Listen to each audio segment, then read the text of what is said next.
দেখুন, আমি ইস্ট বেঙ্গল, কিন্তু আমি বাটি। মানে আমি ঘটিয়ার বাঙাল মিলি। মানে আমার মা বাঙাল, বাবা ঘটি, কাজে আমি বাটি। আমি ইলিশ চিংড়ি দুটোই একসাথে খেয়েছি, যদিও আমি পাড়া লাল হলুদ ইস্ট বেঙ্গলের সাপোর্টার। এবং এইবার ইস্ট বেঙ্গলকে উদযাপন করার সানডে সাসপেন্সে আমি আরেকটা উপলক্ষ পেয়ে গেলাম জাদুকর সত্যচরণের গল্পের মাধ্যমে, কারণ সেই গল্পের নাম ইলিশ বাবা।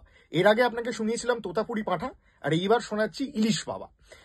তো গল্পটা এরকম যে গল্পের কথক মানে চন্দন, যে ভূমিকায় আমি অভিনয় করেছি, সে বাজার থেকে প্রচন্ড বৃষ্টি হচ্ছে, ইলিশ বাজার করে এনেছে, ইলিশ মাছ ভাজতে যাবে, সবাই রেলিশ করে ইলিশ মাছের তেল দিয়ে লাঞ্চটা করবে, ইলিশ মাছ ভাজা দিয়ে আহা বলতে গিয়ে জিভে জল আসছে।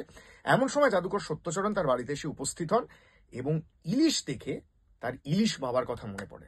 ইলিশ বাবা কে জানতে সানডে সাসপেন্সে কান পাতুন। জাদুকর সত্যচরণ ও ইলিশ বাবা, সত্যচরণের ভূমিকায় শেখরদা, এবং জাদুকর সত্যচরণ বেশ কিছু সময় পর আবার প্রত্যাবর্তন করছেন সানডে সাসপেন্সে।